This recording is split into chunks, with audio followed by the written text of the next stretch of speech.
could you explain to me a little bit more about Sine Wave? It was a piece that you did, Green Cobra is Awesome versus the Sun, 42-minute piece, using 6 sine waves. Can you explain that to me? Because it took me about 5 minutes to say I really can't get my head around this in half an hour. That's cool.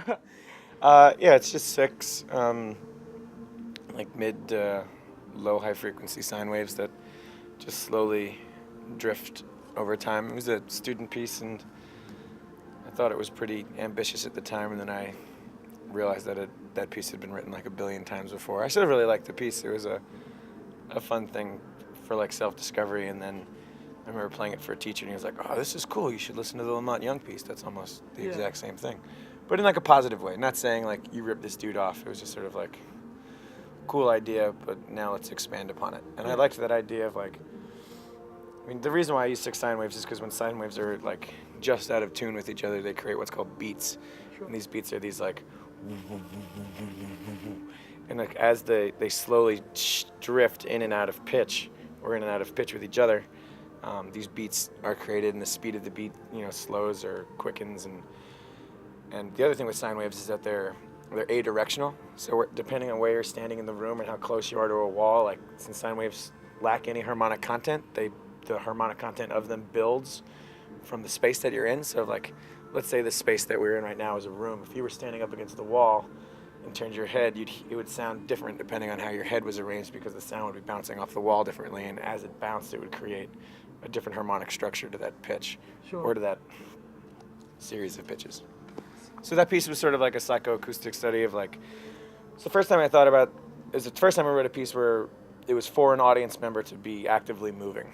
And it was before I got like focused on rhythm and pulse and dance music, and it was more about sort of like a sound installation piece where an audience member would go, or a couple of audience members would go in and just walk around the space for the duration of the piece. And when you blast it really loud in like a soundproof room, it actually causes phasing within the way you hear things. Like if you were to like play that for the whole piece in its duration, then you were done and talk, due to some sort of acoustic property, I have no idea what it is, it would sound like your voice was actually phasing, which I thought was kind of interesting. That's cool. Lesson learned there. That's great. I'm gonna have to, pretentious dickhead. I'm gonna have to watch this interview back a few times to understand that. But no, it's very interesting. And you can just take that segment out and just have it, my mouth moving, and just like put in there just like bullshit, bullshit, bullshit, bullshit, bullshit. It'll be the same thing. We can do that. We can try. Or we can talk about. We can talk about Sydney-based act that you had something to do with the death. The death set. The death set. Yeah. Tell us more about your relationship with the death set from Sydney. I used to live next door to them. Yeah. In this warehouse. I lived in a space called Wham City, and they lived in a space called Third Door, Third Floor. I can't remember the name of their ridiculous ass, but we just had shows, and we did a couple of tours together, and they're crazy guys, and added sort of like a real ruckus punk rock element to the copycat community that certainly wasn't. It was prevalent in there, but not really within our particular scene, and they sort of merged those worlds of like ecstatic, psychedelic sort of electronic music and raw punk sort of energy. Wham City. That's another question. Explain Wham City to me. Just a group of dickheads like myself, and banding together under one collective name. So it's not like a proper collective in the sense where there's like a political or social or aesthetic view or criteria or guideline, and it's not medium based in any way. It's basically like a group of friends that work together or work individually and add that moniker to it, similar to the way a brand would work. So through like brand recognition, if people say like, oh, Dan Deacon, he's part of Wham City, and someone like Ed Schrader comes over to be like, oh, Ed Schrader's part of Wham City.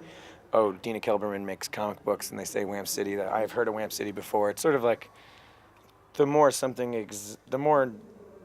knowledge there is attached to that word or those words, the more knowledge bleeds into the members that comprise it. Like a goofy narcissistic cult.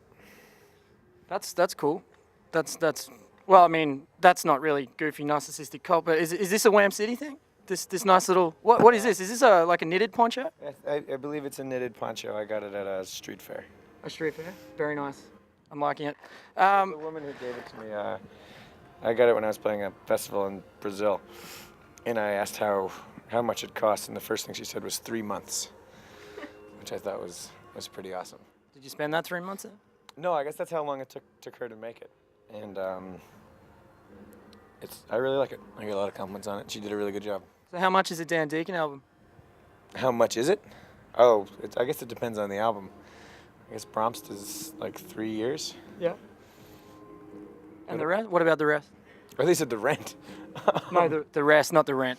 I guess they vary. I wrote another album that I wanted to get out before or right after Barrence, but I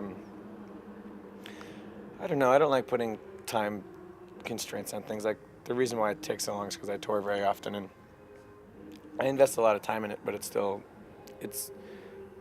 hard to say. I don't want anyone to think that like I go home and just like pour over a sheet music or computer for like hours and hours. Does that make sense? Yeah, it does.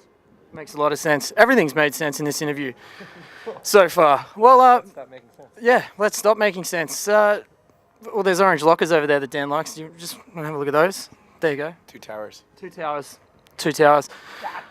Oh yeah. The bugs are just starting to come in here a bit too heavy. So Dan, thank you very much for joining us. It was an absolute pleasure to see you play out there. It was very good, and with this lovely background. Big thanks to Golden Plains as well, and lovely Nat behind the camera there for lining all this up. If you want to find out any more information, go to dandeacon.com. That's DEACON.com. You'll be disappointed unless I've updated it. Have you updated it? Not in a while. It used to be what I considered a really nicely designed webpage, and I took it down with aspirations to redo it, and then I just fucked it up. It's all right. dandeacon.com. Go check it out. The internet.